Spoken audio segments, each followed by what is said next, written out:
in our AI series. Today we're joined by Autogen AI, who are going to be talking about AI and the future of public sector procurement. So without further ado, I'll hand over to Sean Williams, who's going to be presenting today. Good afternoon. Hopefully everybody can hear me and see my screen. So my name's Sean Williams. I am the Chief Executive and Founder at Autogen AI. I started my career as a frontline unemployment advisor in the employment zone in Brent, and I spent a decade and a half working in and then running employability programs for the start of my career, working links. And then Work Directions, which became Ingeus, now part of the APM group, and for Serco and for G4S. So I know employability and I know welfare to work well. My heart kind of resides there. I helped set ERSA up way back in the day. Now I work in artificial intelligence. I work in artificial intelligence because this is the most exciting field I've seen since the internet. And I'll talk a little bit today about why I'm so excited about AI, what we're doing with AI, and maybe some of the ramifications for employment and employability. So let me move on. So I'm going to give you a thesis, and my thesis is a sociological and historical thesis, not a technological one. So I don't know if we've got any physicists, astrophysicists and mathematicians on the line, but those tend to be the people who work in the deep tech side of large language models. And I, of course, employ a lot of those individuals at Autogen AI, but I myself am not a deep techie. I am interested in what technologies change the world and how they change the world. And my thesis is that the technologies that change the world are things that speed up things that are fundamentally human. So let me give you a few examples of that. So if we go to 2700 BCE, we've got the abacus. What does the abacus do? Well, it basically allows you to add up and multiply faster than you can without an abacus. Well, you say, so what? So I can add up and multiply faster. What does that mean? Well, it turns out that if you can add up and multiply faster, then you can trade quicker and you can do more complex trade. You can swap 1.5 sheep for 2 chickens and a goat. It allows you to do more complex trade. And it turns out trading is a fundamentally human activity. We like trading things with one another. We like selling things and swapping things for other things as humans. So we take something fundamentally human, trade, and we speed it up by orders of magnitude, and you get a technology that changes the world. The abacus changes the world. Fast forwarding 4,000 years to the printing press in 1440. What does the printing press do? Well, the printing press enables the speeding up of the sharing of ideas. You can write pamphlets, scientific papers, religious ideas, and you can now spread those to other humans orders of magnitude faster than was possible prior to the printing press. So turns out trying to persuade people things, sharing our ideas with other people is a fundamentally human activity. The printing press speeds that up by orders of magnitude, and it's a technology that changes the world. So that leads to a vast increase in literacy rates. It leads to the development of new ideas and scientific discoveries as people are able to build on each other's ideas. And directly coming out of that ability to share ideas, to share science and to build on science comes the Industrial Revolution. So if we move to 1764, the steam engine, well, the steam engine literally speeds up locomotion. You can go places faster, and traveling is fundamentally human. But more importantly than that, it speeds up manufacture. And making things is a very, very human activity. So you take the very human activity, building things, making things, and the steam engine speeds it up by orders of magnitude. And so the speed engine changes the world.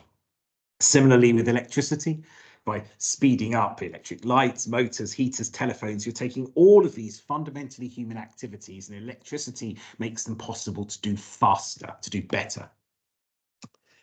If we move through then to radioactivity, its discovery in the early 20th century. Again, you literally are speeding up the conversion of matter to energy, and that leads to nuclear physics, to better ways of powering radiology, and of course, as well as nuclear power and nuclear weapons. And then probably in some of our lifetimes, I certainly remember it, the popularization of the internet. So what does the internet do? Well, similarly to the printing press, the internet speeds up the sharing of knowledge and ideas. And by speeding it up by orders of magnitude, you don't just speed it up a little bit, you speed it up massively. This fundamentally human activity, that is the last technology that really changes everything. So I want to fast forward to 2017, and I'm going to talk about why that's the invention date for this new technology, large language models, the foundation models that make generative artificial intelligence possible.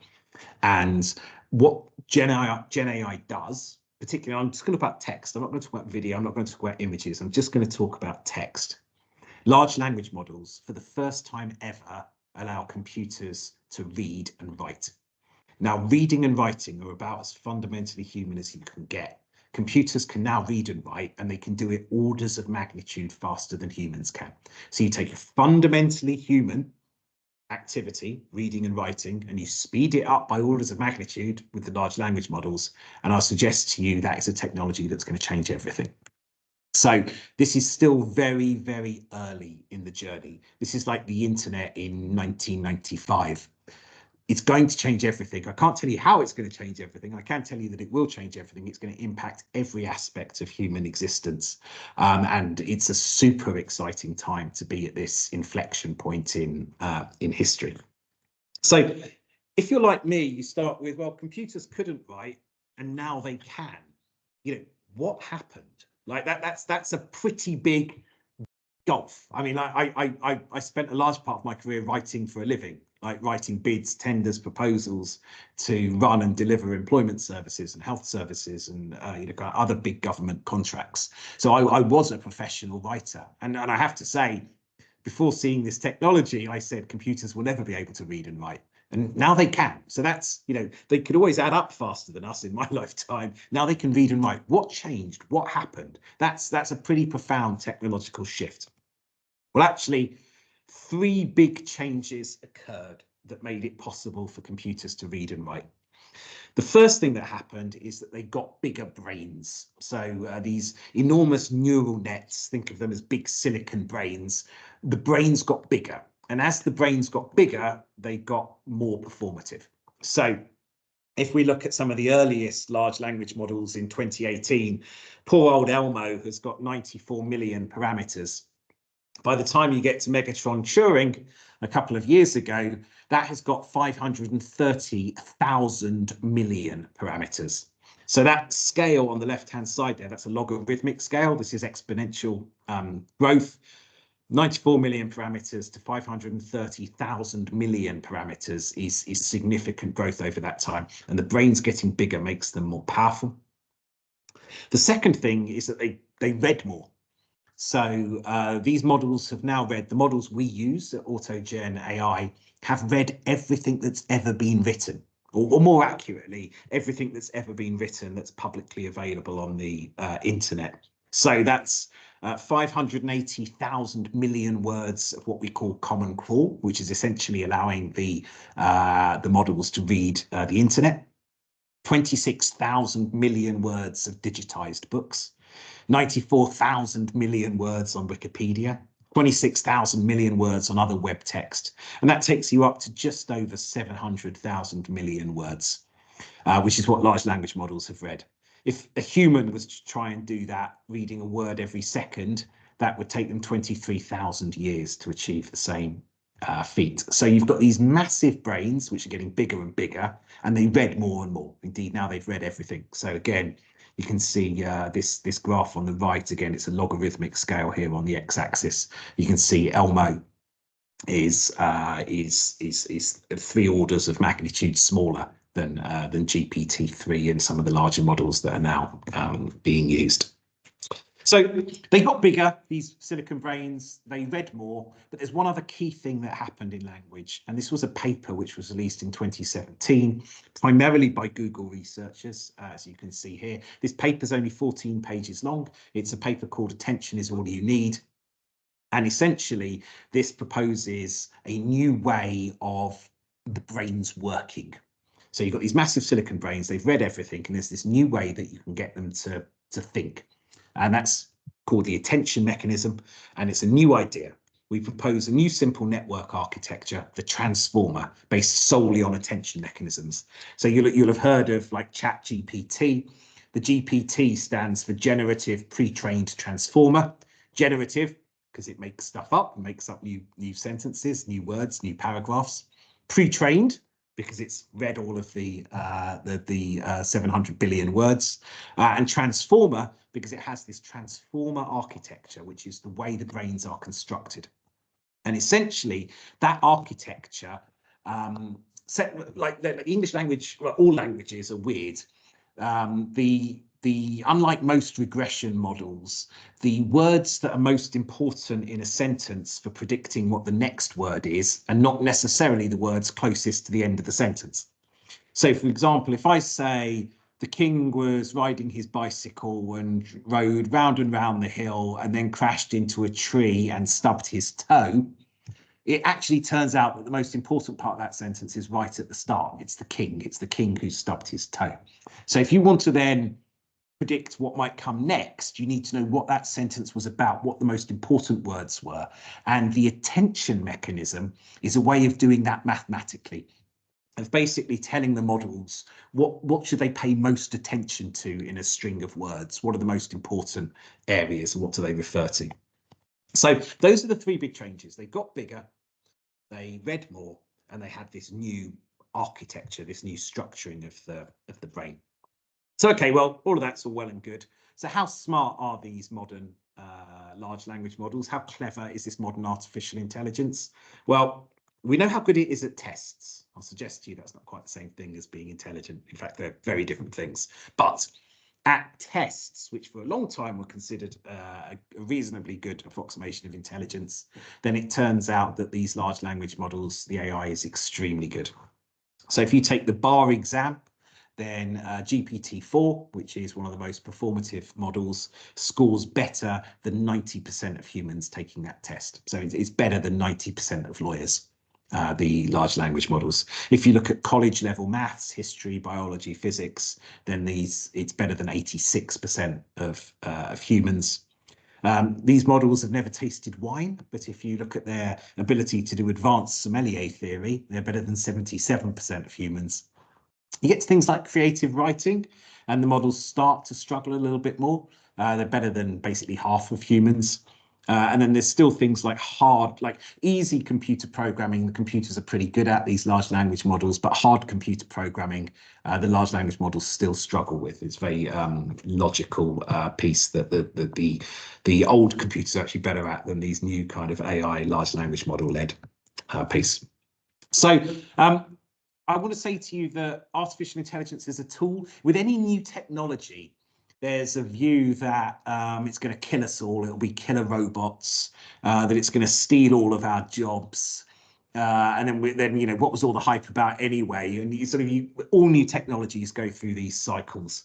And then all technologies get to a stage where you go, oh, actually, this is a tool for humans to be used by humans. So we prefer the term, and a lot of people are starting to use this term now, augmented intelligence. Artificial intelligence is a tool for humans. So, for example, Autogen AI software, we talk about it being a bit like Excel.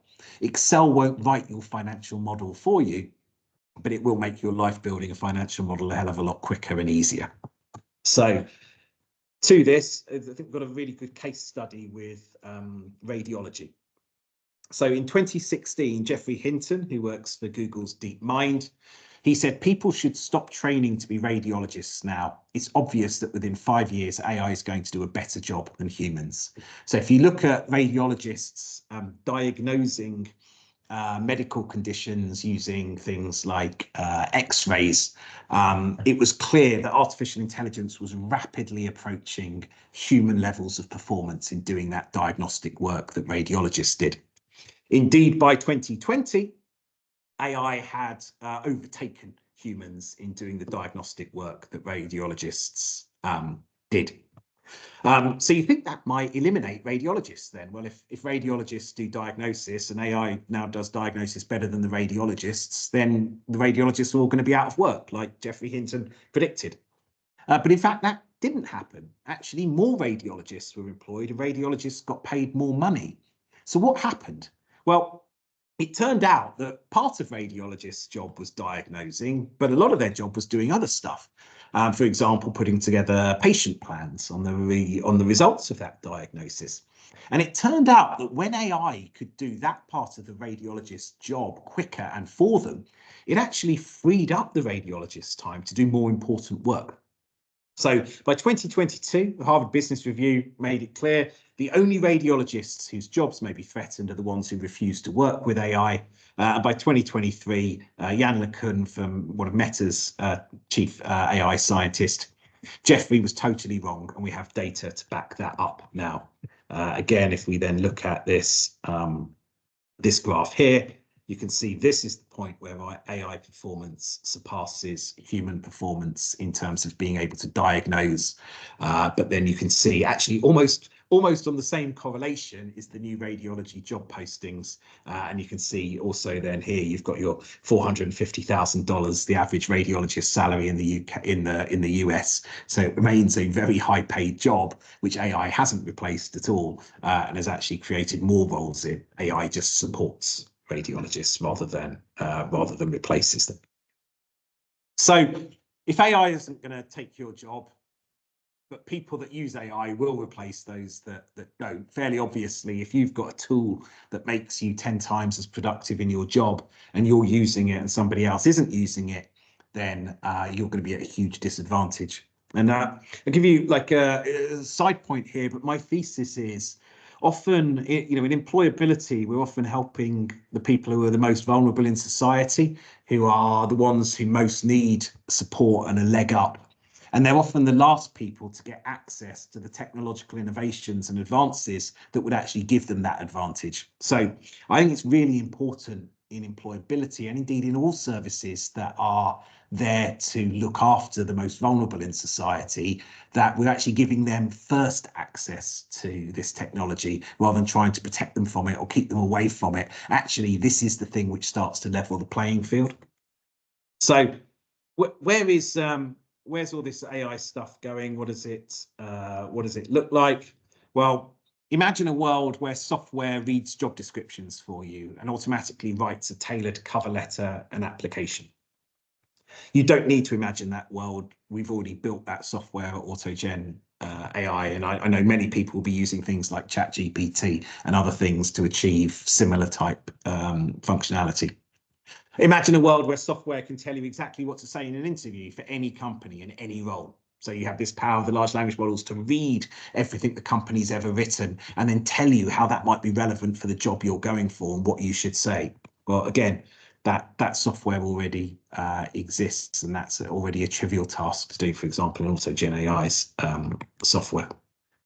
Imagine a world where you don't have to go and find information, statistics or case studies, because they are retrieved instantly from all of your proprietary sources and indeed all public sources, everything that's ever been written and put on the internet. Well, again, you don't need to imagine that world because that's software which is already built. And for example, we've already built it Autogen AI. Imagine a world where you can research multiple geographies, service lines, partners and customer groups at the click of a button. Again, you don't need to imagine that world. We've already done it. You can do this. You can research, for example, across every unemployment region in Australia. If you want to know what the unemployment rate is and get sources for that, you can do that in the click of a button using our software, for example. Imagine software that makes you a cup of tea and gives you a biscuit while doing all of your work for you. Well, you need to keep imagining that. That isn't possible on the current levels of AI. There's still quite a lot that we humans need to do. But hopefully I've given you a view of why this technology is so powerful, why it's so different to anything that's gone before, why it is a genuinely game-changing technology rather than a sort of hype technology. And then some of the ways that you might think, wow, computers can read and write. how might that be relevant to employability, or indeed to every other aspect of your life?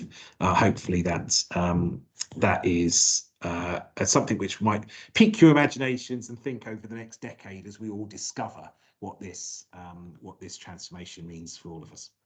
So I'm looking forward to taking lots of questions and having a really good conversation. Brilliant. Thank you, Sean. We're happy to take questions in the chat, or if you want to raise your hand, I can bring you in. Jude Day. Hello, I do know Sean, so it's very nice to see you, Sean. My question is, there's a lot of talk about getting more for less from government money, and how do we work with the ever-increasing economically inactive, the over 50s, etc.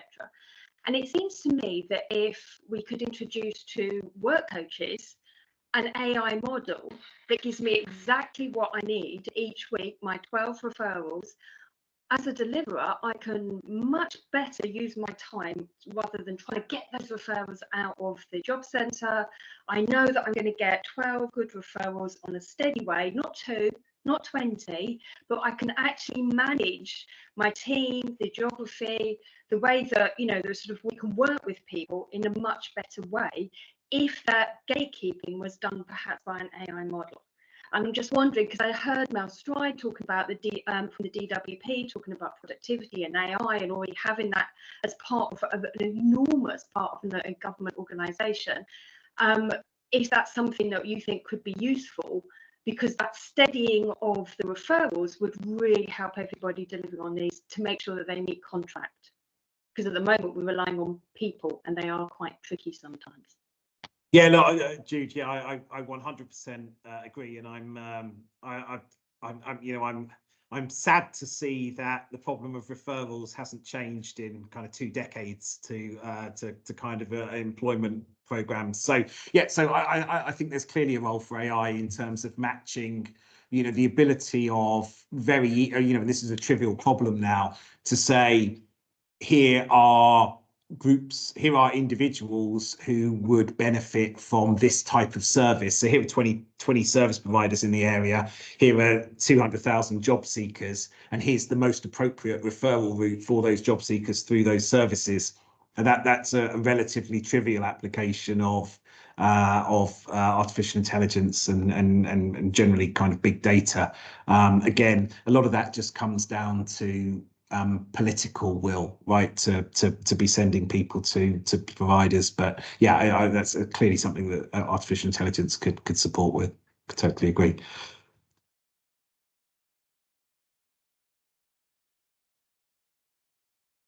Brilliant. Any other questions? Oh, we've got one in the chat. I'll read it out. As a procurement specialist, I'm interested in knowing how you think this can be policed in terms of writing bids / submitting tenders. Yeah, I think policed is the wrong way to think about it. I think you wouldn't want to police someone using Excel to create a financial model. Indeed, quite the opposite. You want someone to use Excel to create their financial model, because if they use Excel, it will be more accurate and it will be better, right? And it will be there'll be more human time to think about the complex, interesting problems rather than just adding up columns. So I think used the right way, large language model technology, certainly stuff that we do at Autogen AI, this is about helping you find data, case studies, essentially helping organizations to tell their stories more accurately and more quickly. And that then frees up time for higher level activities like solution design, really understanding the nuance of the procurement, and ultimately reducing the cost of procurement so that more money can go to frontline delivery. Fantastic. Thanks.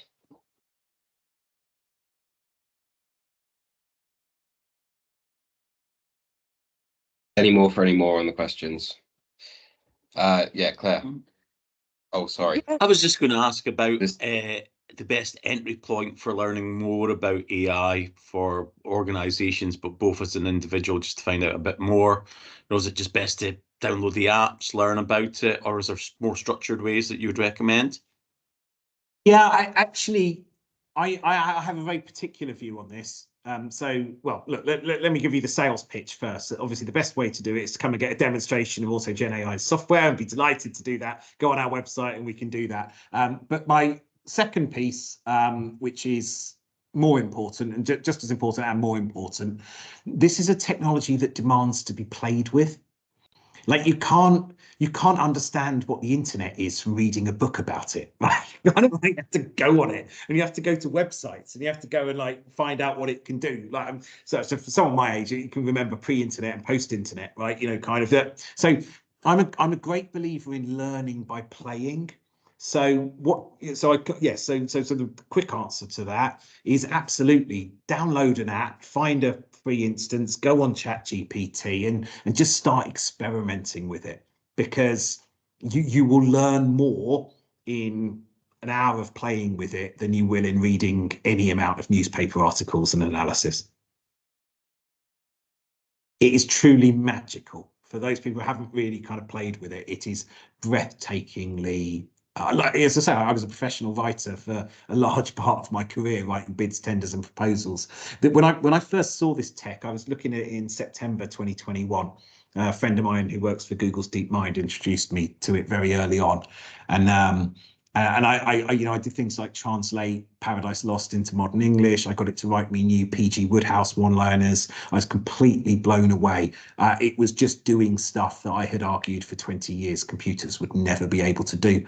And it was a bit scary to start with, and then it was just fascinating. It'd be like a musician, a good musician having a synthesizer for the first time.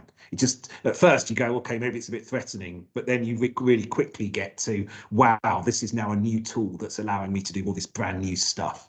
Faster, better, taking me to new levels. And certainly for, like, when I think back to as a frontline employment advisor, all that time, I mean, I'm talking a long time ago now, but all that time I spent writing cover letters, all that time I spent writing CVs, I would be able to do that at the click of a button now. And that's kind of, I can spend more time then talking to job seekers about their individual needs, about their barriers, about their, the things that are really keeping them out of work, because that's some of that like technical stuff around just sending out 200 cover letters is now doable at the click of a button. I'm sure nobody sends, I'm sure nobody sends cover letters anymore, kind of. But back in my days, like that's yeah. Claire, I don't know if you still had a question on the sort of two hands at once at the beginning of that. Yeah, that's fine, thank you. So kind of going back to my original point, so my background's very similar to Sean's. I come from the pre-employment world, sector-based work academies and so on and so forth, and now work in procurement. My category is adult health and social care, including education. So it's, procuring sector route ways to deliver under UK Shared Prosperity Fund and so on and so forth, as well as lots of other things. Now, what I guess I meant by police was, we recently had a tender that asked for case studies, and we got 3 identical case studies within the submission. So I guess by police, I mean, how do you sort the truth from something that's been generated by feeding some requirements of a tender into artificial intelligence and then it pushing out a case study for you that never really happened? Yeah, so I can tell you how we do that in my software, which is we have everything is sourced. So whenever you say something like we've helped 200 people into work, we will tell you exactly where that source has come from. So we'll tell you which previous bid, tender proposal, your annual report, website, wherever that might be, because we consider sourcing to be the best way of grounding models in truth and getting past hallucination. Claire, I would go back to people lying using artificial intelligence, or people lying to you not using artificial intelligence. The problem is there that you've got people lying to you, not artificial intelligence. And that I mean, it's very literally in that case fraud, and people should go to prison for it. In my opinion, you're not allowed to lie in tenders. You can't say, but that's not a problem for artificial intelligence. That's a problem more generally if people are making stuff up in tenders. Artificial intelligence might make it easier and quicker for you to make up a case study. But if you were the sort of organisation making up case studies, then I'm guessing that you were doing that pre-artificial intelligence as well as post it. Yeah, quite possibly. Yeah, and I think it's possibly something for people in the procurement world to consider when writing terms and conditions and criteria Yeah, and so I mean, on and so forth. my terms and conditions there wouldn't be don't use artificial intelligence. My terms and conditions would be don't lie to us, which Yeah, hopefully would absolutely. already be in So there. I Yeah, confirm that the contents of this bid is Right. true. Yeah, so on. Yeah, exactly. 100%. You should Yeah. just sign at the end to say that a Mhm. human is vouching for the truth of everything. Yeah, lovely. Thank you. Thanks for that. Cool. We've got a couple of questions in the chat, so I'll read them out again. Rob's asked, do you think we might soon have an Amazon moment where one provider uses AI technology to work in a very different and convenient way with job seekers and employees and corners the market entirely?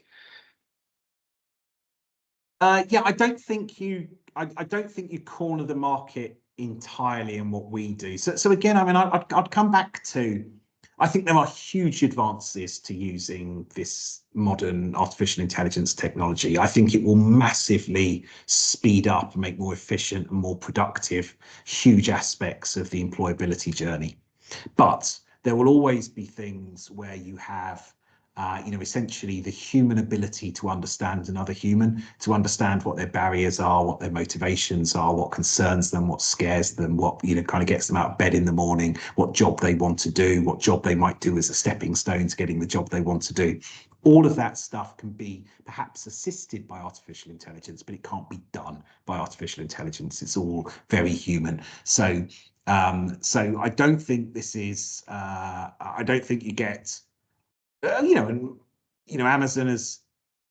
does some things very well, right? It's closed a lot of bookstores and it's become ubiquitous in terms of a shopping experience, but shopping is quite transactional. Taking somebody who's been out of work for 20 years, who's got a series of health problems, who's kind of got all sorts of barriers to getting a really good job, and supporting them through that with their individual journey into a decent sustained job. There are things that are unautomatable in that journey that only humans can do, and I don't see that changing in the next 10 years or the next 100 years actually. Yeah. I'm going to give you two questions at once because we've had two. Do you have any more specific examples of how AI could be used in employment support services? Is the first question from Sam. And do you think the next round of DWP contracts will ask how a lead organisation uses AI to increase productivity? Says Jude. Yeah. So for again, I just tell you, computers can read and write. So anything you might do which involves reading or writing is going to be sped up. So in the employability journey, let's say I want to find 300 companies in the local area who have this specific type of job or this specific interest. I'd be able to do that at the click of a button. Right, let's say now I want to write to those 300 companies and tell them all about my skills and experience. I can do that at the click of a button. Let's say that I am being interviewed by Joe Smith from I don't know, the BBC. I can go on LinkedIn and I can use, again, generative AI to find out everything about Joe Smith, about their interests, about what they're doing, so that now I've got a crib sheet of things that I can talk to them about at the interview, which might be interesting to them and relevant to them. If I want to go and research a technical area for a job I'm going for, where I want to talk about health and safety on scaffolding, I can get 10 bullet points to talk to that at the touch of a button. If I'm thinking about my first day in work and want to come up with a plan for what I should do, I can do that at the touch of a button and get ideas around that. So I think that those are just like 10 ways off the top of my head that I think this is going to change things. It's a bit like when I worked for Working Links, no, it doesn't exist anymore, in like 2001 as a researcher, people would go talk to that kid in the corner. He's a genius. He knows everything. He's the best researcher we've ever had. And I wasn't a genius by any means, but I did know this little website called Google that nobody else had heard of at the time, because my wife was in tech and only the techies were using Google at the time. And so, I looked, I told everyone I was using Google, by the way. It's just we don't need to know how you do it, Sean. Just, keep telling us what the answers are to these questions. It's utterly inconceivable to think about doing a job in employability without Google anymore, right? But when I started, doing employability, there was no Google. You didn't use it. And if you ask me, well, what will you do with Google and employability? It's kind of like loads of stuff. I almost don't have the imagination for it 20 years ago. You just got to find out what it is as you go through. So I think that'd be my answer. There was a second question as well, second part, which I've forgotten, I think. Was there so that was, do you think the next round of DWP contracts will ask how a lead organization uses AI to increase productivity? Yeah, I mean, do you know, if I were DWP, I would be interested in innovation and how you're going to evolve services. I wouldn't necessarily say it was AI, but I mean, if I were writing a tender for what I was going to be doing in employment services differently in the next round of contracting, it would seem remiss to not talk about the biggest technological development and biggest driver of innovative change, which is generative AI. I would have thought. So if I were a provider, I would definitely be including a whole load of stuff that I was going to be doing. Yeah. Any more for any more? How can smaller providers keep up with developments? Is that the whole question? I think that's the whole question. Yes. Yeah, I play with the technology. So play with the technology. The thing that smaller organizations have that bigger organizations struggle with is you can be much more nimble, you can be much more agile, you can be faster to deploy, you can be faster to get this in the hands of the people you serve. So I think that's look, of course they've got more money, they can afford better kit, they can all of that kind of stuff, but you can move faster. So learn about it, start playing with it. There are all sorts of free tools and things available. I think this has been a really, really interesting session, and it's a shame that just before Easter we haven't had as many attendees as we might have done, but we will send out the recording and get it on URSA's YouTube. So if anyone wants to look back. Oh, one final question coming in. Are there any data protection or security issues with AI? Uploading CVs, have personal info and so on. Yes, don't upload anything personal to public websites. There are two ways that you can make money in tech. One is you charge a subscription, or two is you sell people's data. So if you look at Facebook, they're selling your data, right? That's what they're doing with it. So unless you're using proprietary AI tech, which you bought in, you can still use it, just don't put any national insurance numbers in there, don't put any personal identifier, don't put any medical information in, don't be using it for anything personal like that. But is that then different when it's sort of like solutions like your own solution? Does that make a difference to the data protection issues? Yeah, so our data is all completely ring fenced and secure, but something like ChatGPT isn't. As I say, you either make money by charging a subscription model, or you make money by selling data. Yeah. Fantastic. Okay, well, I hope everyone has a lovely Easter weekend. And we'll be in touch with further AI events in the future. This is definitely a work stream that URSA is going to keep on top of as it develops. Thank you, Sean, and thanks everyone for coming along. Thanks everyone. Enjoyed it. Take care. Thank you very much. Thanks. Thank you. Thank you. Bye bye.